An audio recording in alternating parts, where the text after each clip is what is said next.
Starting in 1598, Russia faced a period of immense political turmoil. This is the time of troubles, or smutное время. It lasted until 1613. There was a major dynastic upheaval. The ruling Rurikid line came to an end following more than 700 years of being in power. This was accompanied by severe exhaustion from constant wars and expansion, and a great famine followed that wiped out approximately 1/3 of the Russian population. The fate of Russia was up in the air for quite some time, and this apocalyptic period only came to an end when the Romanov line ascended to the throne. The very same Romanovs that would be brutally dealt with by the Bolsheviks 300 years later.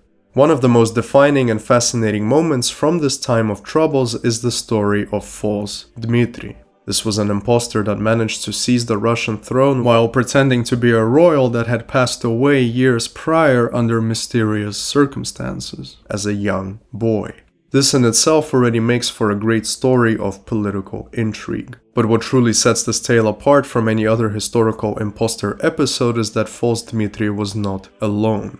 Specifically, he was not the only impostor who went by that name and successfully rallied thousands of people to march on Moscow. False Dmitry, who had managed to usurp the throne and rule for an entire year, was eventually deposed by a violent mob, only to be followed by false Dmitry II, and likewise following his death came false Dmitry III.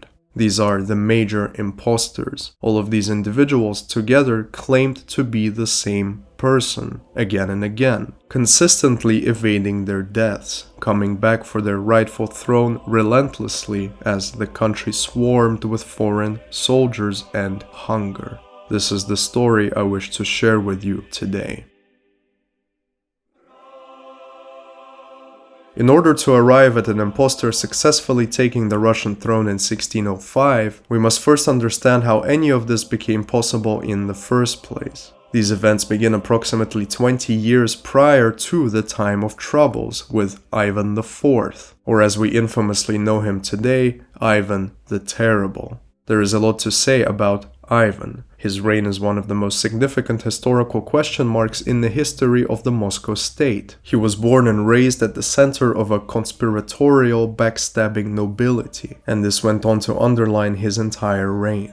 In the name of guarding his throne against the machinations of the shadowy nobles, Ivan the Terrible undertook a series of measures that eventually became part of what caused the apocalyptic time of troubles.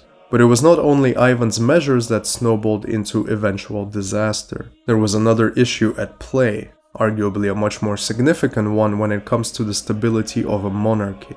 This is the failure of Ivan's succession. It was due to Ivan that the Grand Rurikid dynasty came to an end. Ivan the Terrible had 6 children during the course of his life, at least officially. Several more illegitimate children are theorized, but this is common to many historical rulers. Let us not concern ourselves with determining the true number. Out of these 6 children, only 2 survived into adulthood, 2 sons, Ivan Ivanovich and Fyodor I. In accordance with Russian succession laws, Ivan Ivanovich was the heir apparent. When his father would pass away, he would take the throne. It is believed that Ivan the Terrible was grooming him for this, preparing a capable and bright future Tsar. However, this would not end well, and if you know Ivan the Terrible for any reason at all, then it is most likely due to this story, this myth. On one fateful day, Ivan the Terrible got into a fight with his heir and struck him on the head, fatally. Thus the heir apparent died by his father's own hand, or such is the claim. The truth of the matter here, to put it very briefly, is that there is no evidence whatsoever of this ever happening. There were rumors, of course, and every rumor needs to be investigated before being thrown out, but by modern academic standards, this account is not credible. It is just as probable that Ivan Ivanovich died from one of the less interesting possibilities of his time, like disease or some accident during transit, or maybe even poisoning. The latter is a common theme in the history of Moscow. Regardless, with Ivan Ivanovich gone, there was only one heir left, Fyodor I, and Fyodor would indeed become the Tsar of Russia following Ivan the Terrible's passing in 1584. Unfortunately, Fyodor was not fit for this role. In fact, it is believed that Fyodor was handicapped mentally. It is said that he was intellectually disabled and cared for very little except the comforts of a monastery. Whether this was due to a highly enlightened and misunderstood nature that sought nothing but God, or the very commonly theorized mental disability, we will never know. What we do know, however, is that Fyodor himself never had any children. He also did not have any living siblings, since Ivan Ivanovich had mysteriously died years prior, and all the other legitimate children of Ivan the Terrible died in infancy. Thus, with Fyodor's death in 1598, at the young age of 40 after a lifelong struggle with frail, poor health, this ruling line was permanently extinguished. It goes without saying that the sudden extinction of a ruling dynasty is always a cause for concern in regards to political stability. On a side note, I would highly recommend reading the trilogy of plays by Alexei Konstantinovich Tolstoy, The Death of Ivan the Terrible, Tsar Fyodor Ioannovich, and Tsar Boris, the second play especially. It is a blank verse Shakespearean rendition of Fyodor's life, and one of the reasons why this image of Fyodor as an intellectually weak man became so prevalent in Russia's cultural history. Alexei Konstantinovich is a cousin of the great Leo Tolstoy. Up until this point, I have purposefully omitted an additional child in the story of Ivan the Terrible's successors. This child did not live long, only an 8 short years, but it is this child that allows us to properly begin unraveling the impostor catastrophe. This is Dmitry of Uglich. In 1582, 2 years before Ivan the Terrible's death, he had his last son, the young Dmitry. It is important to note here that Ivan the Terrible had 8 wives throughout the course of his life, and this in itself was a major issue, culturally speaking at least. You see, the Russian Orthodox Church did not allow for so many marriages. In theory, you were allowed a maximum of 3. Anything above this limit would not be sanctioned, and naturally, the children from these later marriages would not be considered legitimate when it came to inheriting the throne.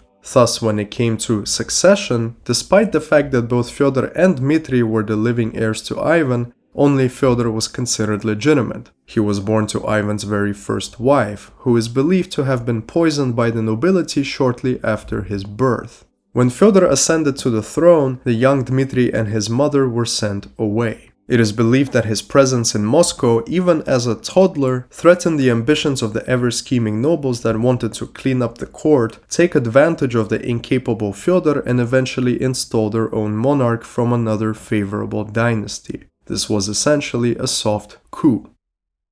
Dmitry was sent to the small town of Uglich and given the title of prince, essentially. This was of course entirely ceremonial. The little claim to power he had, being an illegitimate heir, was publicly appeased, but in reality he had no power at all in comparison to the central Moscow government. Here in Uglich, Dmitry spent his childhood, living the life of a young royal in the countryside until 1591. This is the point where the story takes on a new level of intrigue, for Dmitry suddenly and very mysteriously passed away. We do not know what exactly happened, but what we do know is that Dmitry did not die of natural causes. His cause of death was a laceration from a sharp object, most likely a knife. Our first instinct is to say that the 8-year-old Dmitry was murdered.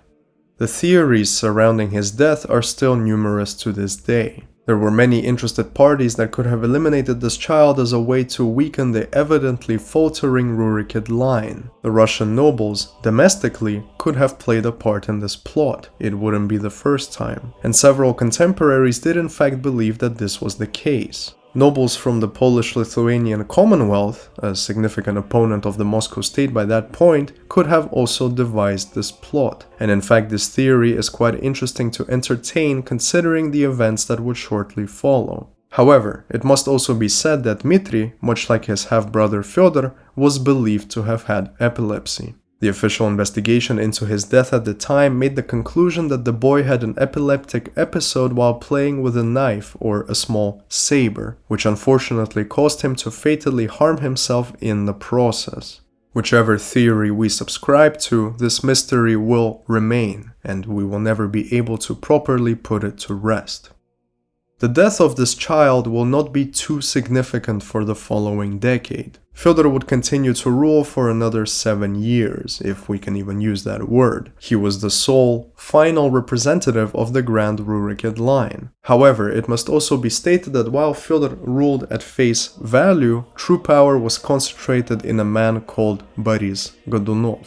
Those of you familiar with the great poet Alexander Pushkin will immediately recognize this name. Boris Godunov was Fyodor's brother-in-law. Fyodor married Godunov's sister. Thus Boris was brought into the family, and as a man of intelligence, he grew his influence significantly, becoming one of the advisors to the late Ivan the Terrible. On his deathbed, Ivan the Terrible entrusted Fyodor to Boris Godunov. Boris was to ensure that Fyodor is able to rule, and that he rules well. What this meant in reality is that once Ivan the Terrible passed away, Boris Godunov would rule Russia by proxy. Indeed, following Fyodor's early death in 1598, Boris Godunov took the throne for himself. Having been the closest and most influential advisor to Fyodor, the de facto ruler, he was voted by the National Assembly to become the next Tsar in order to avoid the turmoil of a vacant throne, since Fyodor had no children or siblings to replace him. Boris Godunov ruled Russia from 1598 until his own death in 1605. A very crude summary of his rule would be to say that he began as a rather popular, influential ruler, but his favor decayed pretty quickly. He could not shake the rumor that he had a child killed in order to secure his position, and the negative economic consequences that resulted from decades of war waged by Ivan the Terrible began to catch up with the population. Under the influence of various disloyal nobles, Boris Godunov couldn't be as effective as he wanted to be. This would have still been fine. Boris Godunov most likely would have figured something out, but Mother Nature did not allow it to be that easy. An often overlooked cause of the time of troubles was the so-called Little Ice Age. A series of volcanic eruptions at that time caused an immense amount of ash to build up in the atmosphere all over the world, and thus Russia experienced what was essentially 3 years of unrelenting winter. Of course, if Russia is to be known for anything at all, it is the severity of its winter climate. Crops failed countrywide. Peasants fled from the farming regions to the cities in searches of food and work. Trade fell significantly due to a lack of domestic and foreign produce. Moscow's infrastructure and economy were overwhelmed, and thus a period of hunger began. A famine that wiped out close to 1/3 of the Russian population. Up to 2 million people succumbed to starvation and all of its consequences in a short 2 years. Boris Godunov's inability to prevent this was a perfect opening for anybody scheming for power. The ever-scheming nobles began to look outside of the courts for opportunities to bring new people in. The Polish nobility was very well aware of Russia's sufferings and that they could now infiltrate the courts amid all the chaos, finally establishing themselves within the power structures of their greatest opponent. It must be noted that Ivan the Terrible waged war against the Polish-Lithuanian Commonwealth for a demanding 20 years, ultimately resulting in nothing but embarrassment for the state of Moscow. The need to avenge themselves and undermine the rapidly expanding Moscow state was very great indeed among the Polish nobility. And thus, against this backdrop of catastrophe and opportunity, a single man made himself known in 1603. This man was the murdered son of Ivan the Terrible, Dmitry of Uglich. Miraculously, he had survived his tragic death. Expecting an assassination attempt by the nobles of Moscow, his mother had helped him flee, and the child that was killed was some other child, an accidental innocent casualty. Dmitry fled to the Polish-Lithuanian Commonwealth, expecting that his time will come to seek vengeance on the Russian nobles that organized his death, and he would seize his rightful throne with the help of the Polish. They were more trustworthy than Boris Godunov and his conspiratorial court. The Rurikids would thus come to rule again. Such a grand dynasty cannot be extinguished as easily as they thought. I do not know whether my account of the sudden plot twist was convincing, and there is no way to know how many people were convinced by the story at the time. I have to state the obvious here. This entire story is a lie. This man, whoever he was not Dmitry. Dmitry of Uglich was dead. He died as a child 12 years prior, in 1591. He was most probably murdered. This new man, despite his claims, was not the Rurikid heir, nor did he have any claim to the Moscow throne. So who was he? There will never be a way to properly ascertain the identity of this man. The official narrative of the state was that this was a runaway monk. His real name was Grigory Otrepyev, and he served as a monk in the Kremlin, where he got plenty of opportunity to listen into the intrigues of the time. Something caused him to flee the Kremlin, and he decided to commit a political power play by aligning himself with the Polish. His method of choice was to con the Russian population, and thus he took on the persona of Dmitry, having avoided his death and grown up plotting his revenge. This is a very popular theory of the events, but it raises quite a few question marks that historians have been unable to answer. If he was a Russian-born monk, how did he achieve fluency in Russian, Polish, and French? Why did he suddenly break his sacred monastic practice and flee from the Kremlin? Why did he go to Poland and not the Cossacks in the south, for example, who had just as many grievances against the Moscow state as anybody else? These questions remain unanswered. Another theory states that this man, who we will refer to as False Dmitry from now on, was a Polish-born noble. Somehow, somewhere, he had gotten deeply involved in the schemes of the Polish nobility, and perhaps a talent for acting made him the most suitable actor for this con. He didn't necessarily need to be a noble either. There is a theory that states he was simply a servant of some Polish noble house. Him being a servant would be even better for the purposes of this con, since he would be yet another unknown man and not an influential noble. Another theory of interest is that he might have been the illegitimate son of Stefan Batory, one of the greatest kings Poland ever saw. Allegedly, False Dmitry once claimed this to be the case during some confrontation, but we know better than to trust the words of a conman. Regardless of his origins, one fact remains. This man started to loudly proclaim that he is the rightful heir to the throne, that the people currently in power are guilty of a great sin, murdering a child. But this child did not die. Dmitry had risen. The Polish nobility rather quickly and aggressively began to support False Dmitry. It is still debated to this day whether they actually believed his story. Regardless, this was a great opening to undermine the Russian throne. By 1604, False Dmitry had the public support of the Polish king, Sigismund III. By 1605, he had an army of 3,500 soldiers ready to enter Russia. On his way to Moscow, he garnered the support of various disenfranchised populations, like the Cossacks, for example, who were beginning to deeply resent Boris Godunov for his attempts to control them and prevent their raiding way of life. False Dmitry successfully captured several cities on his way to Moscow, gathering more and more support as the Russian army either fled deeper toward the capital or changed their loyalties entirely. But his military successes did not last. The growing army of False Dmitry was decisively defeated as they got deeper into Russia, and this entire venture seemed to fall apart right before his eyes. However, fate wouldn't have it this way. Just as False Dmitry was ready to stand down and admit defeat, realizing that his army could not match the deeper lines of the Russian defense, Boris Godunov suddenly passed away. He was struck down by a stroke at the age of 52. Thus, the greatest obstacle in the path of False Dmitry miraculously evaporated.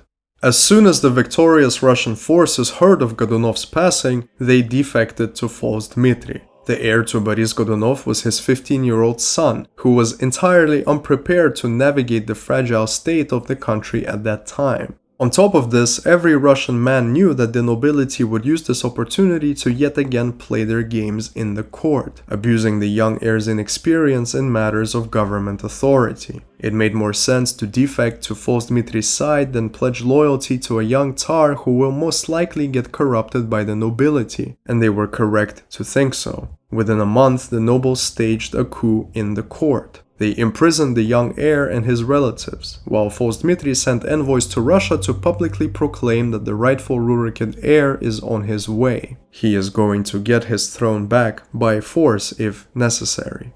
Within several days of this young boy's arrest, he and his mother were strangled as false Dmitry triumphantly entered Moscow with an army of 8,000 soldiers. The throne being vacant, false Dmitry immediately installed himself as the new Tsar, one day after his arrival in the capital. That very same day, he chose a new patriarch for the Moscow church. Obviously, that patriarch then confirmed false Dmitry as the new divine ruler. Thus, in one great big act of deception, the Rurikid line seemed to have come back from the dead.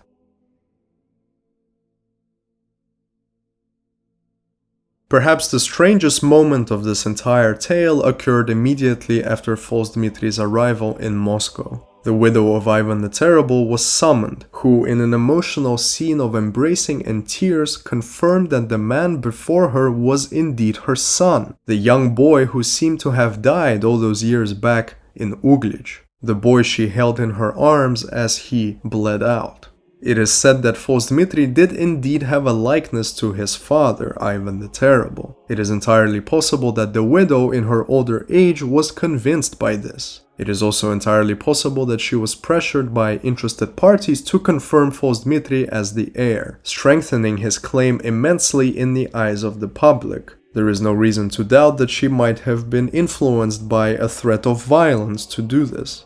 False Dmitry and his mother visited the tomb of Ivan the Terrible together. This was another public spectacle where false Dmitry wept over the memory of his father, swearing to honor his legacy now that he has the throne, and so on and so forth. The dramatic value here is remarkable. On the surface, the arrival of false Dmitry and his ascension to the throne was somewhat well received. The two spectacles we just mentioned helped very much. However, under the surface, as it is in many cases, everything was far from perfect. From the outset, there was some turbulence in regards to how false Dmitry entered Moscow. We must remember that his army consisted of mostly Polish and Lithuanian soldiers, i.e. Catholics. He entered the center of the Russian Orthodox faith with a visibly Catholic procession, and this did indeed breed some discontent in the local nobles and population. More lenient members of the public were willing to see that false Dmitry grew up abroad. He spent his entire life in the Polish-Lithuanian Commonwealth, and so he simply did not have that sense of cultural sensitivity that the Russians demanded. This is okay, and in theory, as he spends more time amid this Orthodox community, he should himself begin distancing himself from all these Catholic allies and their traditions. After all, the young boy has been through enough. Let us not condemn him for being exposed to the wrong type of Christianity. However, the less lenient members of the public did not see it this way. They took very careful notice of his behavior and the people surrounding him. False Dmitry was surrounded by Catholics. The way he carried himself and read his prayers was entirely Catholic. The way he did the cross was Catholic. Was he here, perhaps, as an agent of Catholicism? If this is truly the boy who lived, did being sheltered by the Polish corrupt him in the religious sense? These questions would consistently remain on the minds of the Orthodox nobility during false Dmitry's entire 11-month reign. The way he behaved in light of these questions is what ultimately brought his reign to an end. But let us not get ahead of ourselves here. False Dmitry very swiftly cleaned up any possible loose ends that could potentially impede on the validity of his claim. Documents produced very shortly after the time of troubles allude to the fact that he had several monks quietly eliminated, monks that could potentially reveal his true identity. Granted that the story of him being a runaway monk from the Kremlin is true in the first place. The validity of these documents is still under question, since this origin story was born from questionable rumors spread by Boris Godunov. Generally speaking, however, false Dmitry did indeed treat the monks of Moscow very poorly all throughout his reign, for reasons not very well known. He is recorded to have consistently called them by various vile names, and he allegedly expressed intentions to undertake a large audit of their belongings in the monasteries for the purposes of confiscation and redistribution. On top of this, there were several nobles who loudly proclaimed that false Dmitry was a con man. It goes without saying that all of these nobles were silenced by way of exile, the official narrative being that these nobles had ulterior motives and had no place in the courts during a time of political instability. Let us not forget that Russia is still recovering from both wars and famine. False Dmitry doubled down on trying to secure his claim with an initial burst of generosity. He welcomed back a majority of the people that Boris Godunov had exiled during his reign. These were individuals and families that were a great threat to Godunov's earlier attempts at centralizing power. These measures were seen as very positive. In fact, I would venture to say that at this time, to be a good ruler meant to undo the policies of Boris Godunov, to position yourself as everything that Boris Godunov wasn't. False Dmitry ruled for 11 months. His politics were peculiar, both internally and externally. In many ways, he was seen as an innovator. He put in place several seeds of economic and political reform. More freedoms were granted to the serfs. I'm sure that the viewer is quite familiar with how bad serfdom was in medieval Russia. But this was not done out of the kindness of his heart. Initially, False Dmitry's plan was to line the pockets of the nobles around him. Having been sponsored to the throne by Polish nobility, he knew very well that these very same people could depose him just as easily. In many cases, the quickest way to a man's heart is through money, and so False Dmitry began extracting taxes and goods as much as possible from the distant regions of Russia in order to keep his nobles happy, and therefore keep himself safe. Very naturally, the peasantry began to revolt. The country was in no state to deal with revolts and potential civil war, and so False Dmitry was forced to give in to their demands. It goes without saying that this somewhat alienated the nobility around him. Externally, False Dmitry was in no better position. Just as he had to give in to the demands of the peasantry in order to avoid revolt, so was he forced to give in to the demands of the Polish-Lithuanian Commonwealth, as a thank you for sponsoring him in the first place. Primarily, False Dmitry was to make his very best efforts to unite the Russian Orthodox Church with the Catholic Church. He himself claimed to desire this before he began assembling his army outside of Russia, and so a lot of his foreign sponsorship was conditioned on the fact that he would see this through. Uniting the two churches meant that False Dmitry had to be in contact with the Papal States, i.e. with the Catholic Pope himself. Since the Catholic Pope had great interest in fighting against the Muslim Ottoman Empire at that time, this inevitably meant that False Dmitry had to pledge his support to this cause as well. Thus, False Dmitry prepared Russia for war against the Ottomans. To put it very simply, the Russian court of False Dmitry did not take kindly to this idea. False Dmitry announced his intentions to attack the Crimean Khanate, a vassal of the Ottomans. In fact, he announced war publicly, to the dismay of many influential Moscow families. Many of these Moscow families believed that Russia's future lay in the northeast, in Siberia. False Dmitry himself, however, was by this point surrounded by Polish nobility in his closest circle. Keeping in line with the demands of his sponsors, he lined the Moscow center of power with foreign agents, himself of course being the primary foreign agent of this entire affair. And so while the influential individuals of Moscow began to resent him more and more for his evidently peculiar domestic and foreign policy, False Dmitry's day-to-day interactions were mostly with Polish yes-sayers. None of this appears too serious on the surface. History is filled to the brim with somewhat incompetent rulers, disaffected noblemen, rioting peasants. Periods of calm and almost boring stability are not the norm, but the exception. Human life on average is tumultuous and ever disappointing in that regard. Yet all of these discontents surrounding False Dmitry were good enough breeding ground for conspiracy against him. He had declared a war that most of the population was not interested in. His closest circle was extremely suspicious and massively overwhelmingly foreign. He himself was surrounded by increasing rumors of being an impostor, and the entire economy was stabilizing, but it was still majorly bipolar. All that was needed here is one final spark to put the conspiracy in motion, and this final spark eventually came. It was a wedding.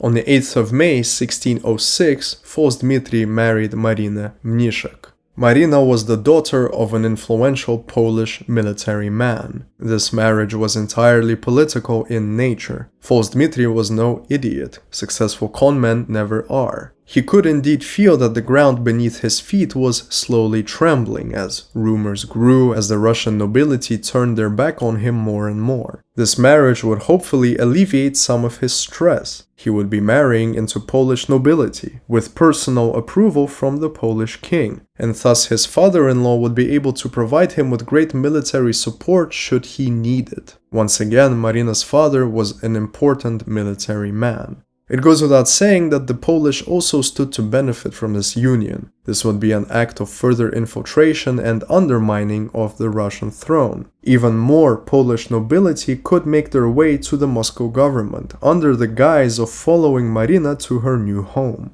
Marina herself was a Catholic, and under Russian tradition, once a lady marries into Russian royalty, she must convert to Orthodoxy. False Dmitry, of course, was aware of this, and he intended for his wife to convert. He asked the Catholic Pope whether he would sanction this, whether he could forgive Marina for converting to Orthodoxy for purely political reasons. The Catholic Pope refused. Marina was to remain Catholic, and so she did indeed remain Catholic. The wedding was a Catholic Orthodox wedding. Hundreds of foreigners came to the wedding, with accounts claiming that they took no care whatsoever to respect Russian Orthodox tradition while they were there, and the majority of the festivities were also much more Catholic in nature. For example, there was a major feast thrown immediately after the wedding, which did not happen in Orthodox weddings. The food that was served was primarily Polish.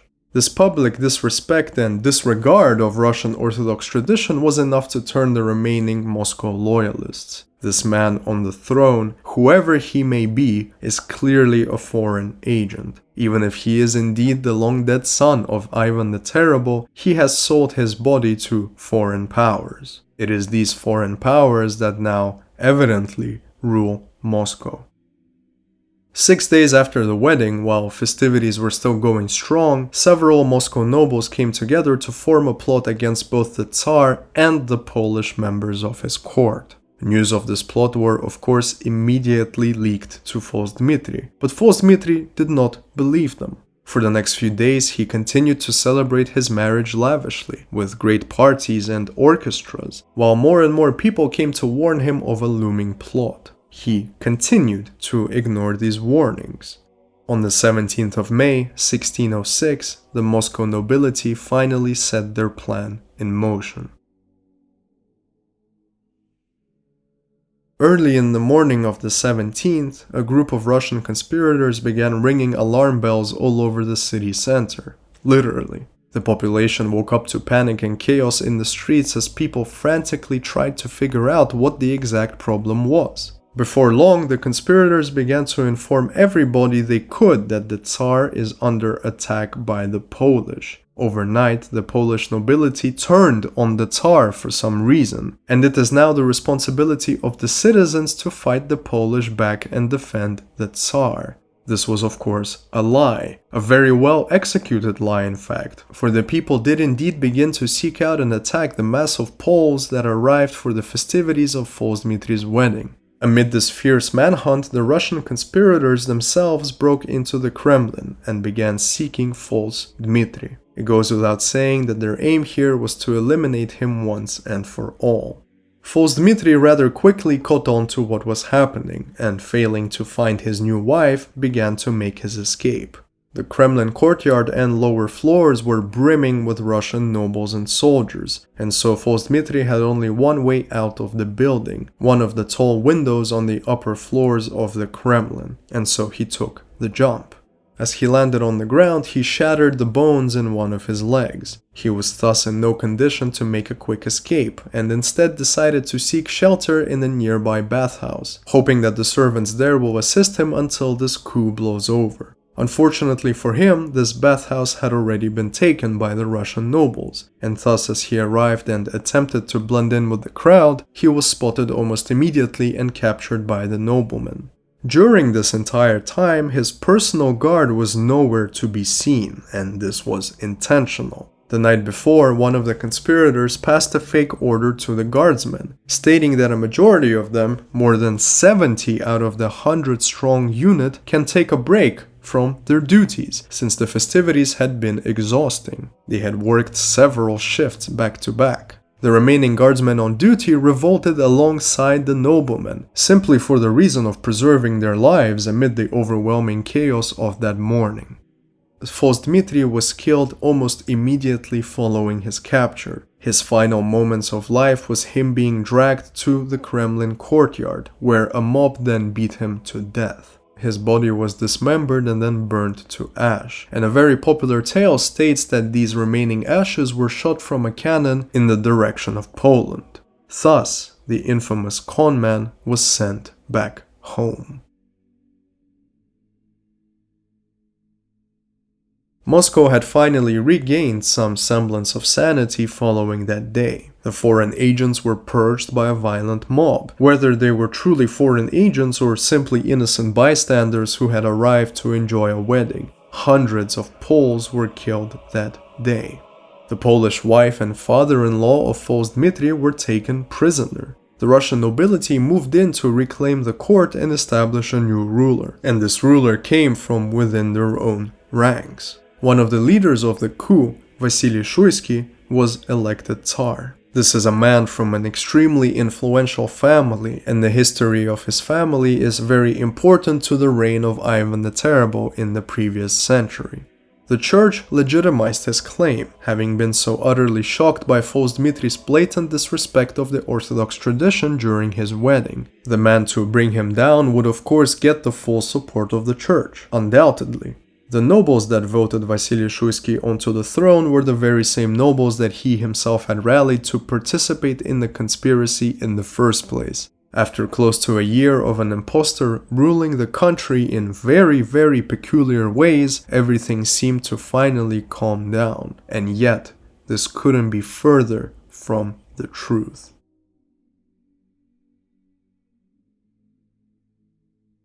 Vasily Shuisky's claim to the throne was not as strong as one would initially think. Yes, the church and the nobility did indeed legitimize him, but the peasantry and various other disenfranchised populations still held on to their general discontents against the government as a whole. A fascinating rumor began to spread very quickly amid these unhappy groups. The man who was publicly killed by the conspirators was not false Dmitry. Once again, Dmitry of Uglich was claimed to have evaded his death and was now in hiding. Yet again, the people in power had killed the wrong person. This time not a boy, like in the rumor against Boris Godunov, but a fully grown man.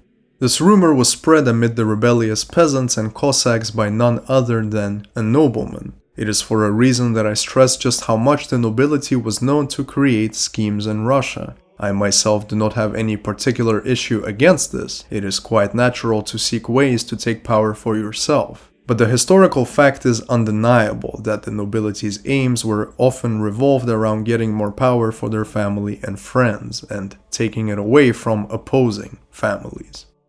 The man responsible for spreading the rumor of false Dmitry miraculously avoiding his death on that fateful day in the Kremlin was Mikhail Molchanov, a nobleman who had previously resided in the Moscow court.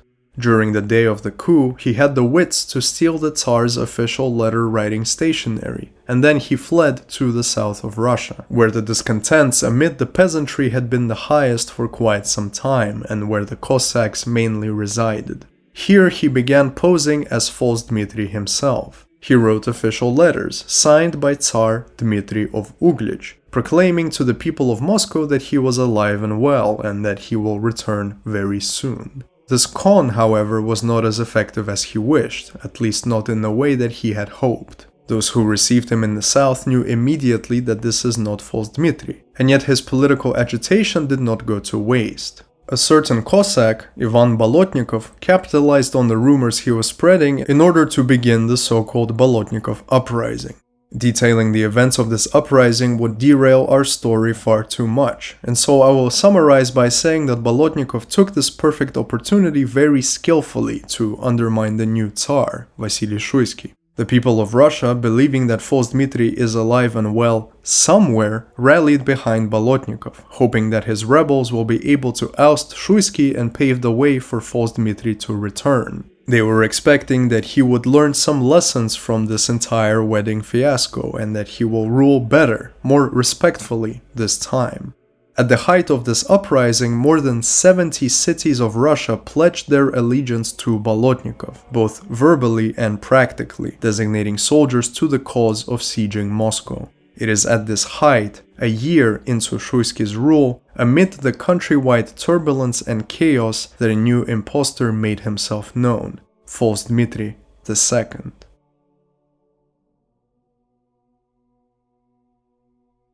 Around July of 1607, in the far west of Russia, a mysterious man made the claim of being false Dmitry. His claim specifically was that he did indeed survive the coup at the Kremlin last year, and he had fled to the west in order to recuperate. And so while he was indeed a different individual, the public claim was that he was that very same Dmitry, the young boy who evaded an assassination attempt, and also the deposed Tsar, who would now capitalize on the Bolotnikov uprising and indeed make his way back to his rightful throne. The origins of the second false Dmitry are far more mysterious and elusive than the first impostor. The court of Vasily Shuisky did not claim to possess knowledge of who he is. Dozens of theories have been put forward for his true identity. Perhaps he was the son of some Moscow noble, or a priest gone rogue, a member of some criminal group, or simply an inconspicuous school teacher. The most famous Russian historian, Nikolai Karamzin, wrote in the 19th century that this new impostor was a Jewish scholar, if not even a rabbi. He is claimed to have had an extensive knowledge of Hebrew. Soviet scholarship did in fact make the claim that false Dmitry II abided by Judaism throughout the entirety of the events about to unfold. The shorter Jewish encyclopedia produced in Jerusalem some 50 years ago also makes a very interesting claim. This new impostor was allegedly excommunicated from the Jewish community, and thus he found a place in the original false Dmitry's entourage, before becoming the new impostor himself. Such stories are countless, and there are close to no answers being found to this day. The most significant proof that was offered by this impostor was yet again a calculated move on behalf of the Polish-Lithuanian Commonwealth. During the time of the uprising, in an attempt to cool tensions with the Polish throne and perhaps even get their support against Bolotnikov, Tsar Vasily Shuisky released the captured wife and father-in-law of false Dmitry back to Poland. Naturally, these released prisoners immediately arrived at the convoy of the new impostor, and both publicly confirmed that this was indeed false Dmitry. Local support for his cause surged immediately.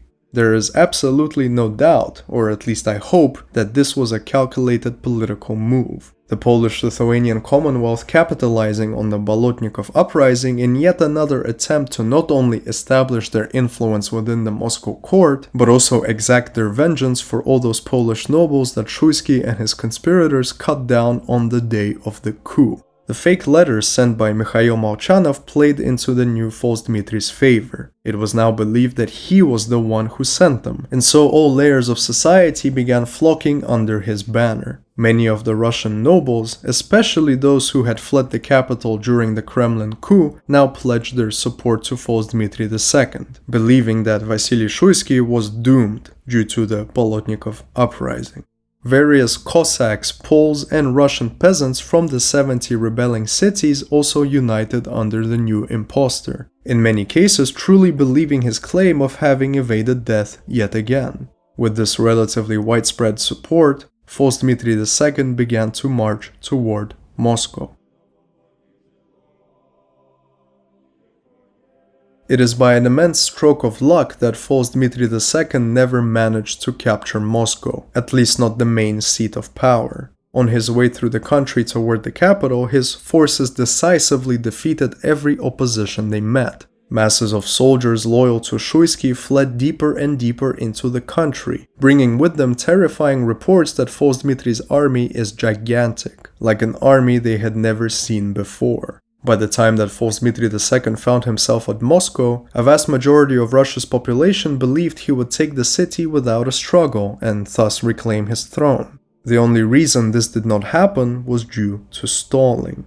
False Dmitry simply failed to capitalize on his momentum. In May of 1608, had he marched on Moscow immediately following a string of victories, the capital would have been his. Contemporary sources state that the population was ready to surrender. Instead, however, for reasons unknown, False Dmitry took the time to capture various settlements in the area and only reached Moscow by the end of June. He won a battle there, but did not take the capital. It must be stated, however, that the parts he did capture, especially the settlement of Tushino, are today recognized as parts of Moscow itself. He did not manage to capture the seat of power, but by all modern standards, a relatively significant portion of Moscow was indeed under his control. False Dmitry II settled in Tushino. This was a village estate of a certain noble family that eventually went on to become a proper town. Masses of tents were set up for False Dmitry's soldiers, and he began to administrate all his previously captured territories from here. This included portions of Moscow itself. What is truly fascinating here is that Tushino was only 20 kilometers away from the Kremlin, or approximately 12 miles. His military camp was so significant that it became a second government. And thus Moscow and Russia as a whole now had two governments right next to each other, some 3 or 4 hours away by horse, or a 20-minute drive. The Tushino capital, if we can really call it that, prepared to siege Moscow, while the Moscow capital prepared their defenses and engaged fully in discrediting False Dmitry's claim. They nicknamed him the Thief of Tushino. The Tushino military camp had all the markers of an actual government. It had a council body. It issued various decrees to cities under its administrative reach. It taxed these cities and at times reorganized who possessed which land. However, at its core, it was still a military camp. Its main purpose was to establish a blockade of Moscow and starve out its citizens, eventually moving in and taking in this weakened city. This is how most sieges go. They require patience. A blockade was indeed put into effect, and False Dmitry II now just had to wait. The slow siege of Moscow went on for a year, with practically no results. Moscow was stronger than False Dmitry initially thought. Their supplies were dwindling, but not fast enough. False Dmitry's men also began to get restless. This is only normal, considering that military camps are meant to be a temporary measure. His soldiers started to doubt him, as did the Polish nobility that accompanied him, and had they waited a little while longer, maybe the siege would have started showing signs of success. But all of this got undermined by the Polish king in 1609.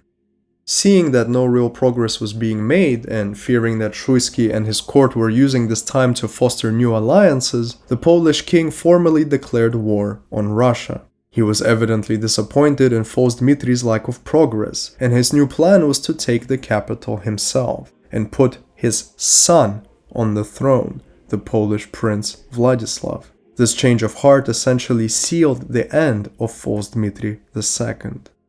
A majority of the Polish nobility and soldiers that had stayed with False Dmitry up until this point quickly abandoned him. At the end of the day, their hearts lay with the king, and so if the king declares official war, all of these men are needed elsewhere. Besides, the king is a much better ruler to rally around than some impostor conman who's been dragging his feet for a year now. The prospect of putting Prince Vladislav on the throne was also much more enticing than some unknown conman. Nobody knows where his true loyalties lie. Maybe he was doing all of this for himself and not for the betterment of his sponsors. Thus, within a short few months, the Tushino government fell apart. It now really did look like a camp of thieves, where disarray and lawlessness quickly kicked in, since any person of real worth had left to serve nobler causes. As this camp disintegrated and turned into some kind of criminal commune, False Dmitry himself also abandoned it. He went south with a small force. He still intended to enter Moscow and take the throne, eventually, but he was no longer a man with significant financial and political backing. He was simply another wandering pretender. Despite this unfortunate turn of events, false Dmitry did not give up. He continued to capture territories, hoping that maybe the Polish and the Muscovites will spend a majority of their energy fighting each other. All that false Dmitry would then have to do is simply move in and sweep up the remains. Please do not overestimate false Dmitry's misfortune, however. He was still considered to be a threat by the Shuisky court, a rather precarious thorn in their side, which could still easily escalate into an infected wound if they left it unattended. It just so happened that the Polish declaration of war was that much more serious. After all, this was an entire kingdom, with allies and great financial means, and they intended to invade a country which was still dealing with the consequences of an enormous famine, as we mentioned in the first half of this video. In fact, Moscow had decisively lost their first major military engagement with Poland in July of 1610. This was the Battle of Klushino. This battle remains as one of the finest examples of Polish cavalry supremacy at that time. In the course of one single battle, the Polish king did more to threaten Moscow's existence than false Dmitry's entire year-long siege. All of these factors culminated in something rather predictable, in hindsight. Vasily Shuisky was deposed. Yet again, the nobility got together to form a plot against their ruler. It only took a couple weeks after the Battle of Klushino. Shuisky's replacement was a provisional government, the so-called Seven Boyars, or the Seven Noblemen. The name speaks for itself. At first glance, this coup was a perfect opportunity for false Dmitry II. He could now stress the fact that the throne is yet again vacant and move in to retake it, since he is allegedly the rightful Rurikid heir, after all. However, what happened next could not be predicted by anybody. The Seven Boyars came forward with an unimaginable statement. They were going to willingly give the throne to the Polish prince. There was a small handful of conditions, of course, but otherwise they were welcoming a foreign ruler with open arms. Their main condition was relatively simple. If Prince Vladislav was to take the throne, he must convert to Orthodoxy. The reasoning behind this entire decision is as follows. First of all, there is no clear heir to the throne. The whole false Dmitry affair had gone on for too long, and suspicions about his true identity and intentions were still high. The Polish king had recently made a fool out of him, and we must mention that after this embarrassment, false Dmitry did occasionally wage war on Polish troops as well. He was now the third faction in the Polish-Moscow dispute. Were he to take the throne, this war with Poland would definitely continue. False Dmitry's sponsors were now his enemies. His entourage was small and his financial backing non-existent. On the other hand, the Polish prince had a massive entourage of wealthy individuals. If he showed his positive intentions by converting to Orthodoxy, this massive influx of wealth would be positive for the Moscow court. The country would calm down after years of civil conflict. They would in theory retain their formal independence, and even if Poland did try to absorb Moscow fully, this was a problem for the future. A future where Russia had recovered from all this strife and would be able to wage a war of resistance. The Russian army itself was not faring very well, and it goes without saying that Poland was not the only power in the region that could take advantage of this. There were also governments to the east and to the south that could move in. Erecting a Polish prince would guarantee military reinforcements, at least for this recovery period. In short, this decision could pan out very well, granted that the strategy works. This was a sacrifice in the name of much-needed stability. This sacrifice also backfired, almost immediately. By late September 1610, the Polish army is led into Moscow, and it goes on to quickly establish its military presence in all key points. Prince Vladislav, however, did not come. His father, the Polish king, was not allowing it, for the very reason of this demanded conversion to Orthodoxy. He was completely against it. These negotiations would continue to drag on for almost a year, while the Polish continued to establish themselves in Moscow. In the meantime, false Dmitry's outlook was not too good. Nobody expected that the Polish would be let into Moscow and allowed to fortify themselves there. The two opponents that false Dmitry had, the people of Moscow and the Poles, now united into one single beast, while false Dmitry himself was still more or less some unwanted wandering pretender. For the remainder of 1610, he skirmished against the Poles in the countryside and rallied further support for his cause, waiting for another opportunity to march into the capital. But this opportunity would never come. In December of 1610, a man on horseback approached false Dmitry II while he was hunting for rabbits in the forest. This man quickly pulled out his saber and cut false Dmitry to pieces. He then sped away. This was not an assassin. This was not the doing of any nobility, whether Polish or Russian. The situation here was much simpler. This man was false Dmitry's head of security, his personal bodyguard. Some weeks prior, false Dmitry II and the bodyguard had a dispute. False Dmitry killed a relative of his, and when the bodyguard expressed his discontent, false Dmitry threw him in jail for 6 weeks. After this jail term, the bodyguard got back to his job like nothing ever happened. Lo and behold, one fateful day, after some liquid courage, this bodyguard seized the opportunity to enact his revenge. Thus the second impostor was no more. News of his death spread quickly in the region, to quite a few peasants' dismay, and he was buried shortly thereafter. The Rurikid line was yet again extinguished. There are only 2 years left until the time of troubles will be over. The Romanov dynasty would take control of the country for the next 300 years. This country would shortly turn into an empire, which is incredible considering that during the time of troubles this country almost ceased to exist. Yet our story is not done. I must say that this video is not about the time of troubles. If it was, the following section would be several hours long, and I believe you will understand why once I summarize the most important parts. After all, we do have one more impostor to deal with. The false Dmitry trilogy is not yet finished. The Moscow government was still at a standstill. Prince Vladislav did not arrive to rule the country, even though it had been more than half a year since the 7 nobles elected him. His father, the Polish king, refused to cede any ground. His son would not be converting to Orthodoxy. They would sooner let their neighbor devolve into total disarray than offend Catholicism with such a conversion. Traumatized by the first false Dmitry and his Catholic leanings, the Russian nobility knew better than to allow another Catholic on the throne. Last time they did this, a bloody coup put the incompetent Vasily Shuisky in power.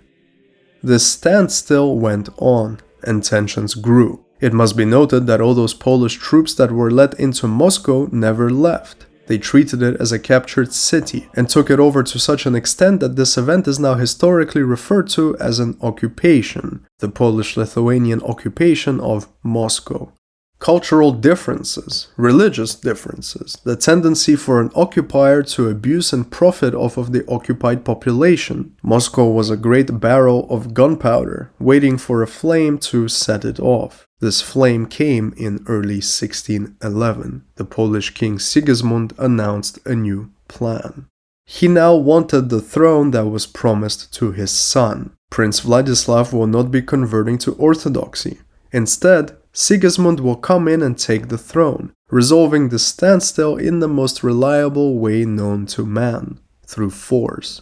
His decision to do so is entirely understandable. The Polish-Lithuanian Commonwealth sported an excellent military force at this time. They had successfully fought numerous engagements against Russia, while Russia itself had spent the past 2 decades or so declining. No king can overlook such an opportunity. Perhaps he had been too kind and gentle all this time. Sponsoring the impostors was far less violent than simply entering the country and cutting down those who stand in your way.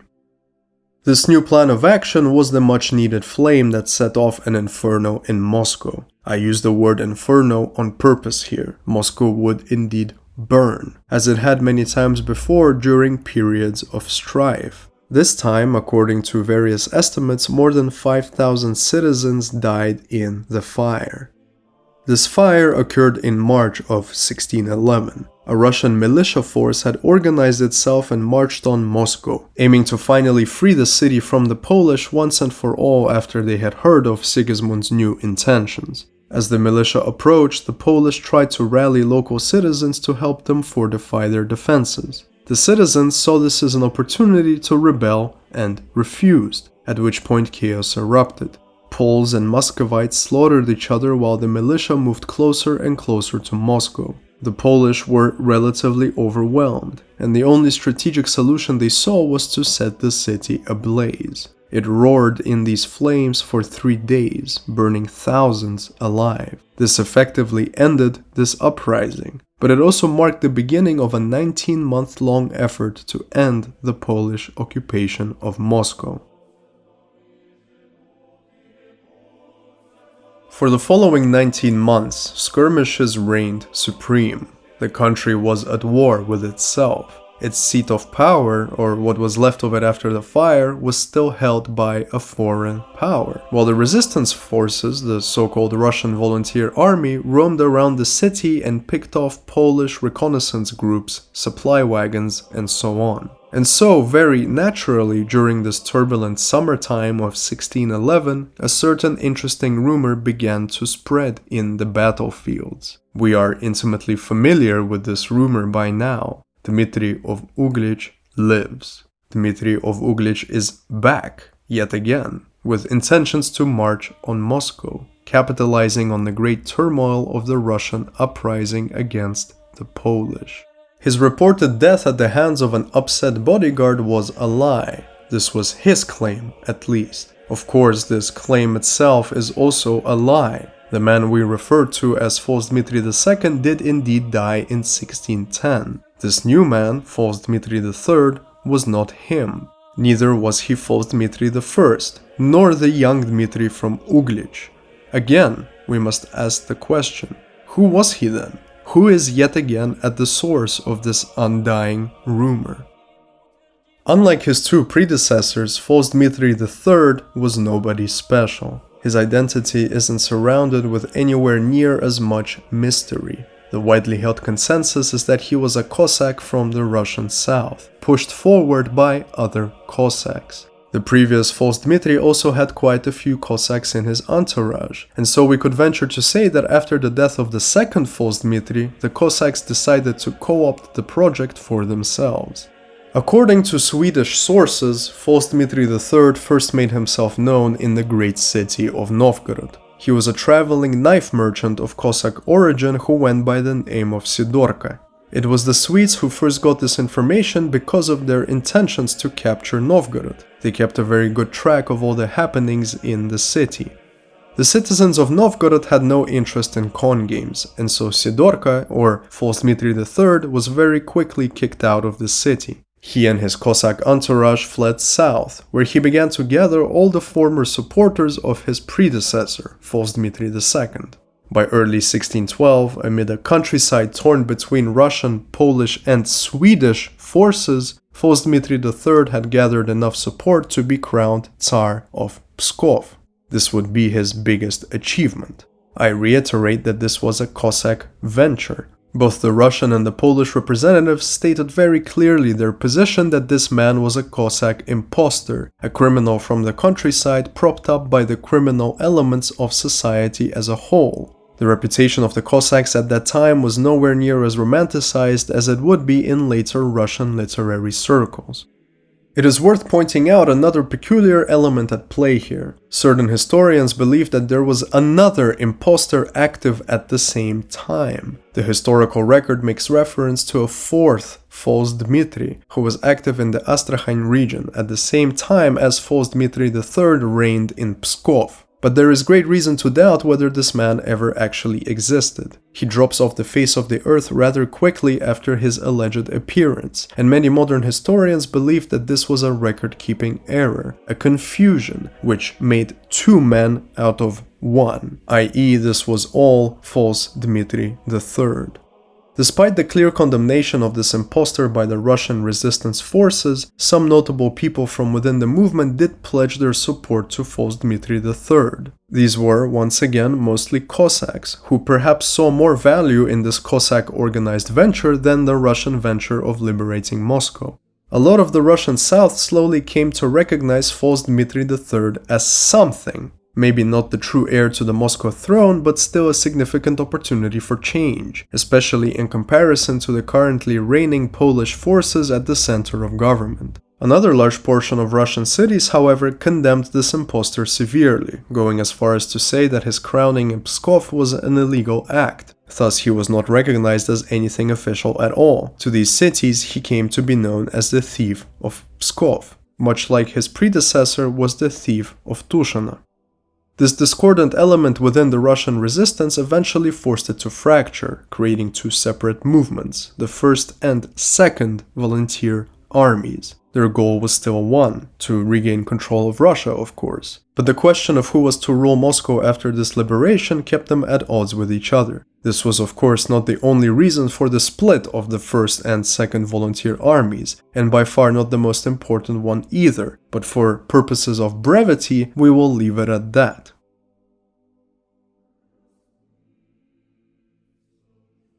By the spring of 1612, only some months after rising to the top in Pskov and the Russian south, false Dmitry III showed his true colors. According to the sources of the time, he began to live lavishly, imposing large taxes on the local populations under his control in order to fund his good food, his good clothing, and his good company.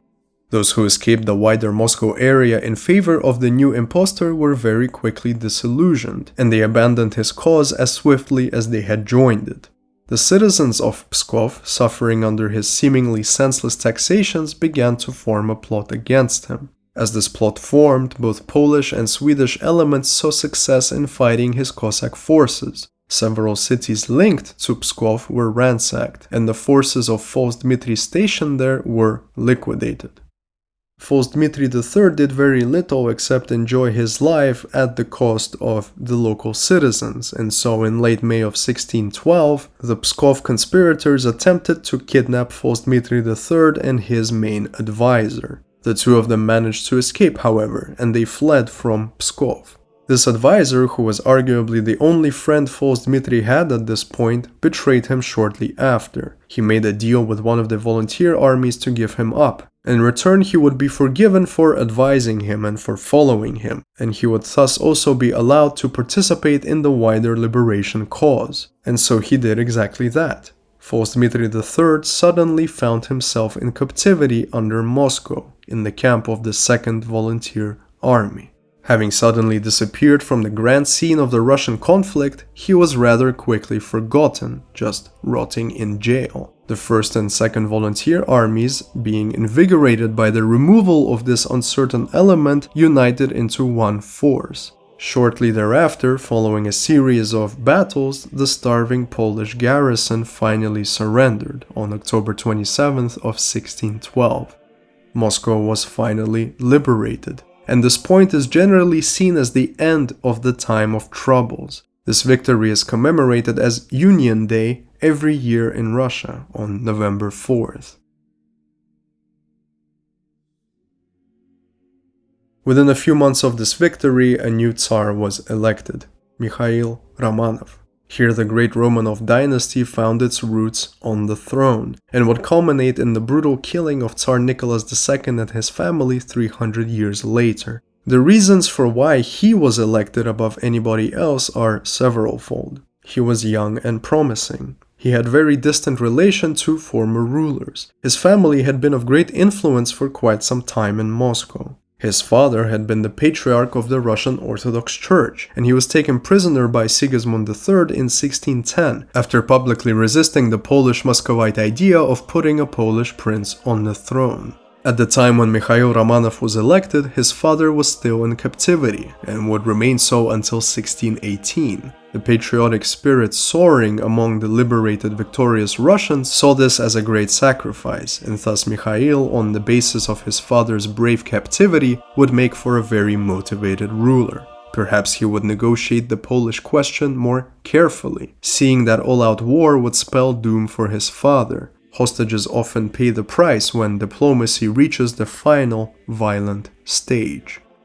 Let us not forget about false Dmitry III here. He was still alive and he was still in captivity under Moscow. This was a great opportunity for Mikhail Romanov to once and for all put an end to the false Dmitry affair. A public punishment was in order. The new Tsar, shortly following his ascension to the throne, ordered false Dmitry III to be brought to the public and put in chains for all to see. Here he spent an indeterminate amount of time. Every person passing through Moscow got to see what a con man looks like and what is to happen to them. False Dmitry was eventually publicly executed. Mikhail Romanov gave a very clear message.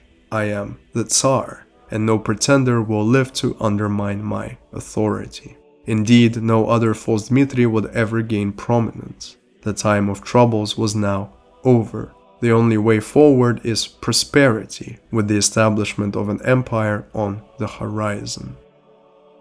Such is the tale of the false Dmitrys. It is hard to believe that some 400 years ago these sorts of adventures were possible. Looking into the past is equivalent to studying another planet, another form of life, so distant and so foreign. And yet for many of us, myself included, these people were our ancestors. Without these stories, we ourselves wouldn't be here. It is these kinds of stories that also keep the present interesting and at times bearable. We must seek refuge in the past and extract the most vital elements from it. We must understand what kinds of lives were possible and perhaps are still possible. And of course we marvel at how far we've come in what is nothing but the blink of an eye, really. I hope you enjoyed listening to this tale just as much as I enjoyed telling it.